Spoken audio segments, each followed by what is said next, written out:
we're kind of seeing all unwind in real time as we speak. I think the bigger thing is that I feel that AI and robots are like the new computer. It's going to increase productivity by a crazy factor. It's not like 2 or 3x. I think we're going to see 50x, 100x increase in productivity across the board. Every field, accountants, engineers, lawyers, everybody will be using it to increase productivity. Technology has transformed how we live, work, and connect. And behind that change are visionary people with bold ideas.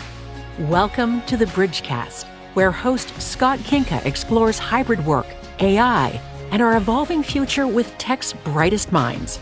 Presented by Bridgepoint Technologies, the nation's leading tech advisory firm. Experience a better way. The Bridgepoint way.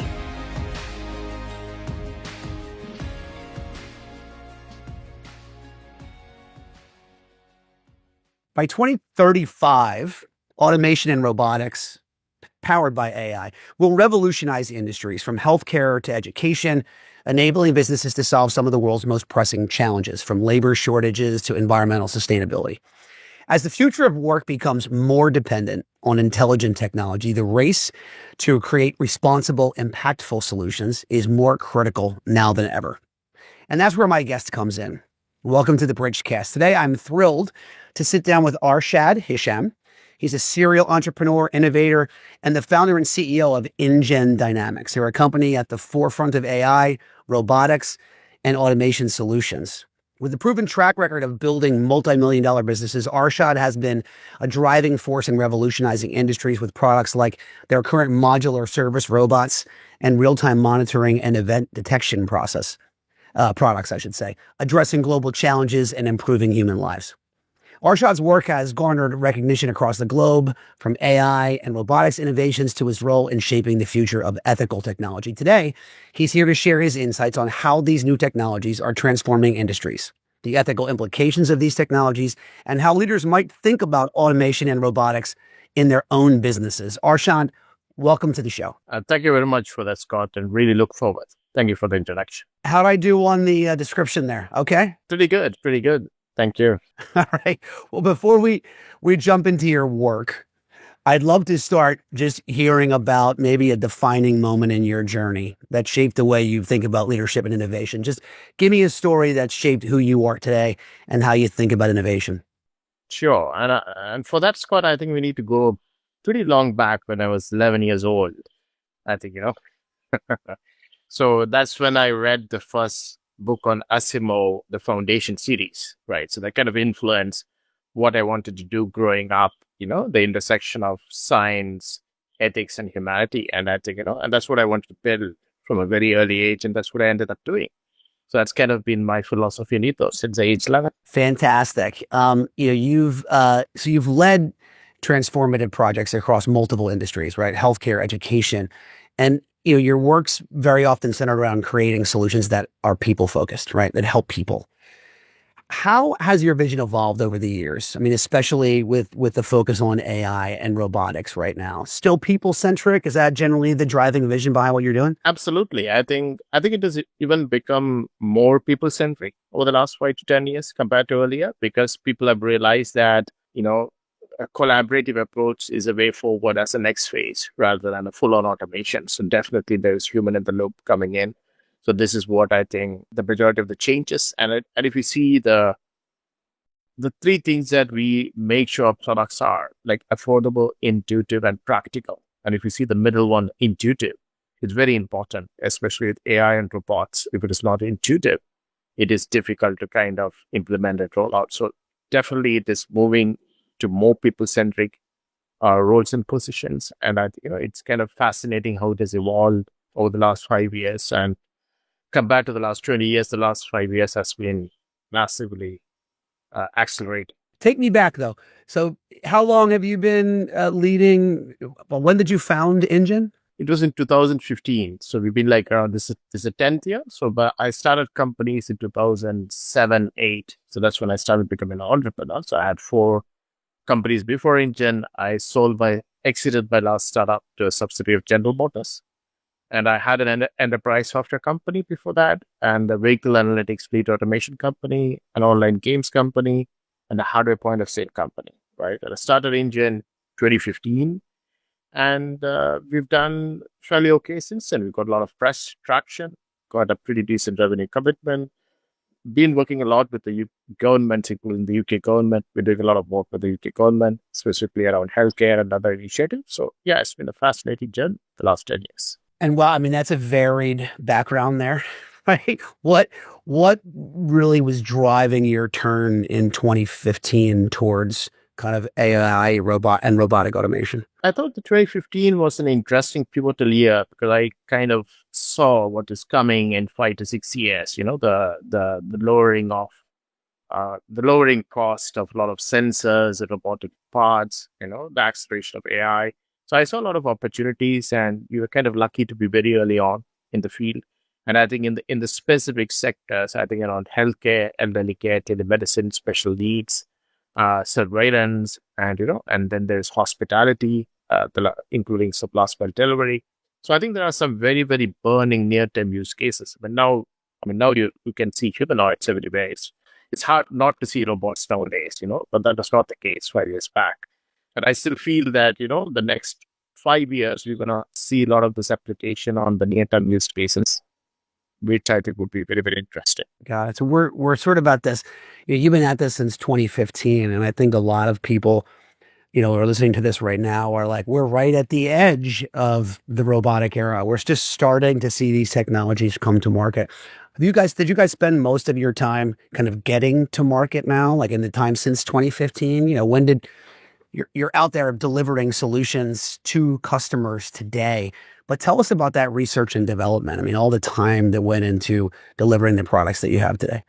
Sure. I think robotics as an industry and to do a startup is pretty brutal because it's a hardware product selling to business. It's a kind of a very tough thing to pull off. So we had our own journey. I think every startup has its own journey. So we kind of navigated, along the way. We invented a lot of things that didn't exist because I think, we figure, and that I'm not just talking from a technical perspective in terms of business models as well, right? We were kind of figuring out what is the right way to price it, what's the right way to lease it, and what are the ancillary revenues we created. And in fact, our education stream started out in 2019 because we saw a lot of need for people to be kind of trained and skilled at this. So that's, an offshoot of main offshoot of our company now. So I think we evolved along the way, and I think it's been fascinating to see all this develop at breakneck speed. And it's a very exciting future. I think there are some scary parts to what's coming, but I'm an entrepreneur. I'm an optimist, and I want to be in a role that will make a difference. But I'm fairly sure that it will come to mostly good for everybody in the long run. Let's just get right at it because we've said the word robot a couple of times, and we're not talking about agentic AI right now, right? We're talking about actual robots in your business. That's number one. And two, you said the word scary, and I think a lot of people, certainly those outside of IT, are equating those two things together, right? And our listeners may be like, "Well, the robots are coming," right? So, I mean, let me just ask this: as AI moves forward, I mean, we know where we're getting to, right? Artificial general intelligence is on the horizon, right? So as you think about it in your business, but also as an IT leader, how we should be thinking about it, where do you see that line between technology's role as helper, right? You've been building human-centric technology for some time. Where's that line between the technology's role as helper and really as sort of autonomous decision maker? How do we think about that in the coming years? Yeah, I think it's a very tough question to answer because we're kind of seeing all unwind in real time as we speak, right? But I think the bigger thing is that I feel that AI and robots are like the new computer. It's going to increase productivity by a crazy factor. It's not like 2 or 3x. I think we're going to see 50x, 100x increase in productivity across the board. So it's going to be like the new computer. So every field, accountants, engineers, civil engineers, chartered accountants, lawyers, everybody will be using it to increase productivity. There would be some pain in the short term because I think a lot of this. I think there's an interesting study by the McKinsey and OECD that by around 2030, 70% of all task definition in every job will contain a fairly high amount of automation. So we're kind of looking at redefine every single job that is out there. So that's happening in a much faster pace compared to previous generation, like our parents, our grandparents, great grandparents. They had a whole lifetime to adjust. But this is going to hit us in 5 to 10 years. So that's a massive opportunity, but that's also a problem if you're not ready to reskill. Well, so that brings up an interesting point. Two questions. The first one, well, I'm like walking right into the landmines at this point, but like, what does that? And you've spoken quite a bit about kind of the moral and ethical obligations around the development of this technology. So we're going to get hit with it. You said it could be problematic for those like unable to rescale. I mean, how do you think about what truly are the moral and ethical dilemmas facing us over the next 5 years as we're, adopting to this rapid rate of change? Sure. And I think you pointed out a very significant one right at the beginning is autonomy. What degree of autonomy do we give the systems? And is there any legal? I mean, this is happening all over the US is that one of the reasons a lot of the autonomy is not given to agents and robots is that it becomes very complicated legally if there is an incident. So we need to overhaul the legal system because who's making the decision? Is it the programmer who wrote the robotics algorithm or the agent who will be responsible for a mishap? Because the machine cannot be held accountable. So who's going to take the blame? So this is a bigger problem. This is one of the reasons that there's a lot of delay in approval, including for drones by the FAA. I think, so this is kind of a classic problem. So autonomy, the legal side, how is it going to be handled is one. And second is a more of a philosophical / interesting point is that, a lot of the tasks for humans gives us purpose. We don't need to automate everything. It doesn't make sense to automate everything. So what is the end goal? Just because everything needs to be automated, it need not be made automated. I think the end goal is to improve quality of life for humans. It is not about increasing productivity. Can we lead a better life? Can we lead a life that is more meaning, more purpose? And that's where I think, we need to design a world where all these technologies and tools work for our betterment rather than just blindly increasing productivity and efficiency because, that's what being a human means. Yeah. I'm confronted with this thought of the kind of legal and ethical dilemmas around this technology being, planet wide, right? Like existential, do you see concern that, we've got broad-based cultural differences, we've got broad-based ideological differences in a couple different camps around the world, and yet we're all going to have to, if this is going to work, we're going to largely have to subscribe to the same set of rules around, I don't know if controlling or containing is the right word, but I think you know what I mean, like controlling that level of autonomy. What's our risk that we don't all agree? And how does that kind of affect ultimately the trajectory of autonomous systems? Right. This is a great question. And I think and I would love to point out an analogy historically, right? If you see every new technology that has come in, like let's look at the automobile, right? Which came in, there is a period of early adoption where there are a lot of events or accidents that comes in and it causes some damage. But usually we can kind of get around this period, right? Because the boundary conditions are not outlier event that can cause an extinction level threat. But the challenge here now is that with a lot of the new AI, robotics, and automation coming out, the first 5 years in adoption could create some boundary conditions that can be very scarily extinction level threats. So that's very different this time around. So do we have mechanisms to control? And that's more of a threat than, some AI turning sentient and turning, I think that's rubbish. I think that's not going to happen in the next 5 to 10 years. I think the bigger thing is that the first threat is more about what are the boundary conditions in early adoption that will lead to a catastrophe. And we need to be very, very carefully prepared for this. And we need to look at this problem as a global problem. As you rightly mentioned, this is not a local problem. It's a global problem. We need to have a framework that'll help us address this and move in the right direction. So I think that's the way to look at it. And that's significantly different this time, because if you have an AI controlling, let's say, a nuclear power plant, that's actually happening, by the way. Okay. I mean, I'm sure you're reading the news, right? And then, and then I think if there is a boundary condition that triggers something, it's a science fiction movie come true, right? It's one of the horror science, and that's actually happening. So, can we have checks and balances in place to filter out all the boundary condition of all the AI technologies coming out in the next decade? This is a big thing that we need to handle. So the hot take there, if I read that back from your perspective, is, you're not worried about the singularity, right? Conscious robots deciding it's time to kill the humans. You're more concerned about, irresponsible use or lack of appropriate boundary conditions around, our creations today, in terms of, not less them deciding on their own and less us being really bad, prompt engineers. I'm oversimplifying. Well, you know what I mean, right? And I think that's a bigger threat. I think the second one only appears a bit later on. So we need to pass the first phase, and there are dangers there.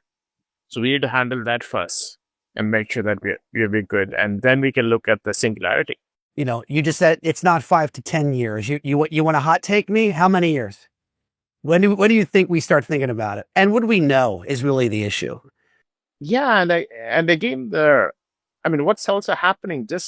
My worry is just like once AI gets redefined, once AI gets adopted to mainstream, it becomes common tech. It's not AI. So AI has been constantly redefined since 90s, like the character recognition, face. These are all now just tech. You don't call it AI.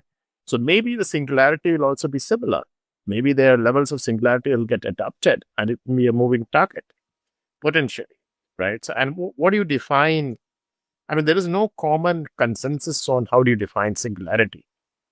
So that's also another problem. How do you define it? Microsoft tells it as something that generates 100 billion or some in revenue. They have a revenue flag in their agreement with OpenAI. But is that the definition of singularity? Is that the hammer? So, or is it the Turing test at the end of the day on some, autonomous system? I hear you. And then that's kind of my point about maybe we wouldn't know. I think it just becomes, I like your point about it ultimately becoming accepted technology. Like we think this is going to be this like heralded moment where AI wakes up like, Frosty the Snowman and says, happy birthday. Like, that's not how this is going to go, right? No, I totally understand. Let's jump back to innovation for a moment, because you're doing some super cool things around robotics in particular. You have a product that is effectively a service robot today. And I think I read, use cases are all over the place there. It's in hospitality, it's in healthcare, which in and of itself maybe has its own ethical dilemmas. Like, just tell me about a couple things. One, where you're really at in the growth and the development of that product, number one. And then maybe just kind of what's been the thing that's occurred that surprised you right in that process that maybe, you weren't expecting to occur as you were working through the process of building effectively a service robot product. Sure. And I think, let me start with the definition of a robot. I think there are two schools of thoughts in robotics. One is that you have a general purpose robot that does a lot of tasks, like Rosie from the Jetsons, right? That's one school of thought. The second school of thought is that every physical object down the line in a decade would become a robot, like your mirror, your dressing room table, your chair, the sofa. This could have intelligence, and that's what Jensen Huang calls physical intelligence, right? So I think, and that's a classic thing. There are two schools of thought. So I think we don't know what's right, and a lot of development, probably some part of both are right. And I think when we developed some of the products, what we really found fascinating is that there are a lot of non-technical parts, like the social robotics aspect. How do you, because there's a lot of psychology, right? Is the robot at the same height? Is it mirroring your behavior? Is it looking back? Does it look empathetic? Right? These are the soft things that matter. It is less about efficiency, right? And then the willingness of people to adopt it as part of a workflow is very important. right? Do they really understand? Is it going to really add value? Have you got buy-in? And especially in healthcare, like telemedicine, elderly care, special needs, I think this becomes a very, very important part. So I would say a lot of things around robotics, and I think around AI is around the soft stuff of of social robotics, and pretty much mirroring conversation. Uncanny valley, don't be too creepy, don't preempt, so just have the right balance. And also, and again, there is a classic saying with robots, when you buy a robot, it's very interesting, then it gets boring, and then it becomes very irritating in very short time, right? So this is a classic trajectory for the robots. So all that part is what I found in my journey really surprising, because it's not a technical problem. This is more of a psychology versus social robotics problem. It's a design ethos, more or less, into what it is that you're doing. So it's like engineering. I was going to say engineering humanity, but that would be the wrong thing, because it's anything but human. Engineering it to feel more human, to create acceptance by the human party in the transaction with the robot, right? So, I saw some of the prototypes that had the screen on the top, and it's got a face and it smiles, or, maybe that's why we, often picture robots with legs or hands or a face, or the kinds of things that, so they feel like they're interacting with something that feels human. But it's really an adoption challenge, less a technology challenge. Sure, sure. And also it's like how much, I mean, and the bigger challenge also, Scott, is that you kind of know how to interact with the phone, with a tablet, or a TV, or a vacuum cleaner, because you know how it works. If you put a new robot in, you don't know how to interact with it. And I'm talking about very smart people. I'm not talking about just even very smart people. You don't have a frame of reference. If you do XYZ, this is how to reciprocate. This is a UX UI. If it blinks, you need to be standing a meter. So there is a whole language around how you need to work with this, which is undefined. Yeah. It's so interesting. I thought of this story that I read last week about the amount of computing power that's being, leveraged in spoken model LLM access around the AI infrastructure needing to respond to things like please and thank you, which are totally unnecessary to the interaction. But, you've gotten your answer and you tell Siri, please, it has to, or thank you, it has to process your thank you and come up with a reaction. When you drive that all the way down to power, sustainability, energy, like, it's really crazy that we're generating, so much computing around effectively a false two-way humanistic interaction, right? Like saying please or thank you or how's your day, to the AI that doesn't really care at this point. Maybe one day, to your point, we don't know it's sentience, and it feels badly. But right now we're relatively sure that that's not occurring. But it is an interesting kind of parallel as you think about sort of getting people comfortable with the use cases. Let me hit you with a different one on this. What was the biggest challenge that you've had to overcome in the creation of your service robot solutions, and how did you overcome it? I think it's a adoption of the products, right? And I'm not talking about the user adoption. I'm talking about from the business perspective, right? How do business make sense of how to pay for these units, right? So how do you and that needs to be daily orchestrated, because a lot of the businesses has what they call the gimmicky robot budget. Okay, so you can buy 10 robots as a gimmick, put it out there. It's nice, but is that solving a real problem? Not really. It's just good. They can release in the newsletter. They bought some robots sitting on the thing. It's great, but it's not. So that's not scalable. So the trick is, in everywhere you're doing, you need to find out what is the use case it's solving. Is it scalable? Are they willing to pay that money for it? And is that something there? And this is not us. This is the robotics as an industry has struggled with it over the last 30 years. And the most successful robots still is a Roomba, which, by the way, went bankrupt and going through their own set of problems. But the, the most successful robotics company is a Roomba the last 30 years. So what that does tell you? So I think robotics still is missing clear-cut killer use cases, like the spreadsheet was for the PCs in the 80s. That was a killer use case. So robotics still needs its killer use cases in each of the spaces. And that's what's a big learning for us to fit in what we kind of identify per customer, per use case, what are the problems we can solve with robots, taking away the gimmicky factor. Yeah.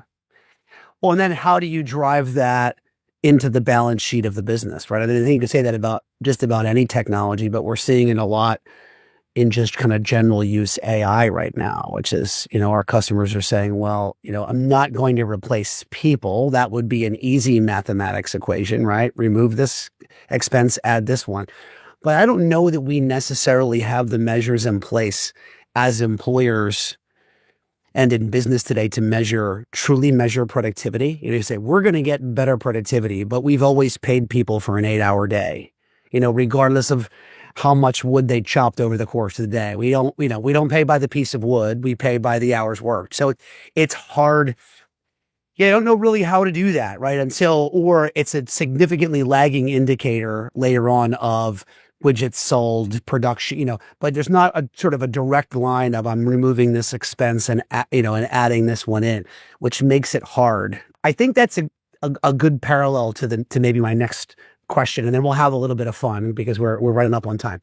Our listeners of this show are, CIOs and their IT leaders and their directors of IT and inside of businesses, and they're hearing all this stuff and they're like, yeah, that's way off for me, right? Or maybe they're just thinking about their adoption around AI right now, and it's exciting and daunting at the same time, right? We're all tech people. We want to play with toys and we want to make stuff happen. That's, to the point of your 11-year-old story, right? If you're that IT leader and you're looking at all this and saying, not for me yet, right? What's the first step they should take? If you're thinking about their AI journey or their automation journey, and they're just concerned about getting overwhelmed or falling into or over-indexing, whatever that is, what would you do first if you're an IT leader thinking about all of this? Yeah, I would like to answer this with an example, right? I actually met a CIO of a hospital chain, very recently, and he said, we're not planning to adopt AI maybe in the next 1 or 2 years. We don't want to use that. And you know what? I was actually speaking to their workers on the ground, the receptionists. You know what they were using on the ground? They were using ChatGPT. They were using Gemini. So they were already using AI. So that's a big eye opener, because it's not that you can have a strategy that you're not going to adopt this, but people are already using it. Increase productivity. They're already doing it. So you need to have policies around how this will be done. This will be implemented, and that's kind of not an option, unfortunately, anymore. Right? I think everybody would need to take up on agents, and robots are nothing but physical agents, right? So the robots are also kind of the same track. So I think this is a required paradigm shift, and even if the leaders decide not to take it, the organization is already using it at some level. So this is not optional. And this is something I've seen speaking to a lot of leaders in different sectors around the world. It's the same thing that's happening with this wave. So there's a lot of adoption. And if you don't have policies, structures, and plan around it, you're putting yourself at risk for the organizations and on all those items. So step one is accepting that it's happening, building governance really around it, and protecting yourself. But then you can start to uncover use cases. Why are my employees using it, et cetera? Listen, it's going to happen to you regardless. So I get it. We've been making a lot of predictions. Let's have some fun as we're wrapping up, if you wouldn't mind. I need a bold prediction from you, if you would. Just give me something next 12 to 18 months that we can look back on together and see how right you were. And it doesn't need to be about tech. It can be about sports. It doesn't matter, whatever you feel like. Maybe I'll stick with tech. Let me see if I can. I think we're gonna see we're gonna see a lot of adoption of humanoids in the next 12 to 18 months in a lot of places, and not all of them may be successful, but we're gonna see a lot of humanoids coming to the market. And I think, it's gonna become a common sight for the next 12 to 18 months. I like that. All right, so give me some kind of hot take on AI or robotics, either or, where you have a strong opinion that you feel like others in the industry would push back on. Give me something controversial, an opinion that you hold. I think AI is gonna create more jobs. So that's something that I think it doesn't ride well with a lot of opinion. I think AI is going to create more jobs because it's going to create a lot of ancillary task definition, and especially in the first 5 to 10 years, I also feel that AI will introduce a lot of problems and bugs in the system. You may need more people to fix it. So there are two sides to it, and plus, it's going to increase so much productivity that we're going to look at a different paradigm. So AI will create more jobs. Okay, I like that. We could probably do an entire episode on that one. So maybe we'll come back and we'll do that. All right. So we mentioned a couple times, kind of existential risks to the human race, right? You can't have an AI conversation without going there someplace. Whatever that future looks like, or whatever sci-fi, you said that you have your sci-fi moment, whatever sci-fi you choose to watch, whatever that dystopian future has occurred, and you have only one app that continues to work on your phone. You get to choose which one. Which is it? I think it'll be my Kindle app for reading. Okay. So you're like, I'm just shutting it down. I'm finding myself a cave and I'm entertaining myself with some. Absolutely. I like that. And then I think last one, before we get in there, I always love to ask this question because I think people are learning about you. They're learning your personality. They want to learn a little bit more. What are you reading or listening to today? Where are you, what's got your interest? I'm actually reading a book on Buddhism. if you kind of, and it's kind of interesting and it's a nice book. It says why Buddhism is true. It's a very, very nice book, and it speaks about how intelligence evolved. There are two books I'm reading. One is called Intelligence, a Brief History of Intelligence. It's a very fascinating book. And that speaks about how intelligence evolved from single cell organization and why we have the brains that we have developed. And the second one is, which is connected, is why Buddhism is true. So these are two books I'm reading at the moment. I love it. And then, so lastly, I'll just ask you, this was great, by the way. We had a lot of fun. Where can our listeners find out a little bit more about your work? So you can always have a look at our website, company website at InGenDynamics.com. You can have a look at my personal website at ArshadHisham.com. And there is a lot of information. I try to be responsive. If anybody reaches out on my personal email or on the company, I'll try to respond within a week or so. So this is something that I try to do, but happy to kind of assist and, happy to answer anything that comes my way. Amazing. And a great conversation. This ended up being really fun. I appreciate your time. And where are we speaking from? Where are you today?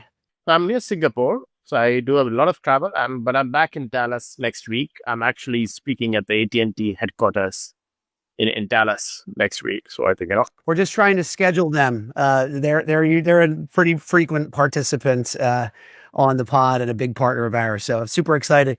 I want to hear more about that after that's over. And we'll be happy to have you back in the country. Enjoy Singapore. And thank you for being on the pod. It's been a lot of fun. Sure. Thank you very much, Scott. Thank you. You got it. And that's a wrap on this episode of the Bridgecast. If today's conversation gave you something to think about, hit subscribe, leave us a review, share it with your team, smash that like button, whatever that is. And we will be super happy to see you on a future episode of the Bridgecast. Thanks so much. Listen, if you made it this far, there must have been some good content, or you're just a fan or a relative of mine. In either case, we appreciate you spending your most valuable asset with us, your time. We don't take that lightly.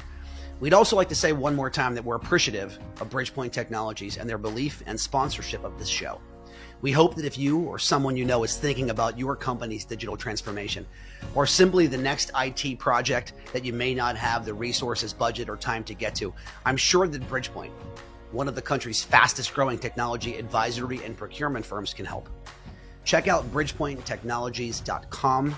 Don't forget the E on Bridgepoint, or simply reach out to me at Skinka, SKINKA, at bpt3.net. Also take a minute, please, if you would, to give us a 5-star review on your favorite platform. It helps give us the visibility to reach other people like you. Thanks for listening to this episode of The Bridge. I'm Scott Kinka, and until next time, there's a lot of noise out there in business and in life. Do what you can to be the signal. Thanks.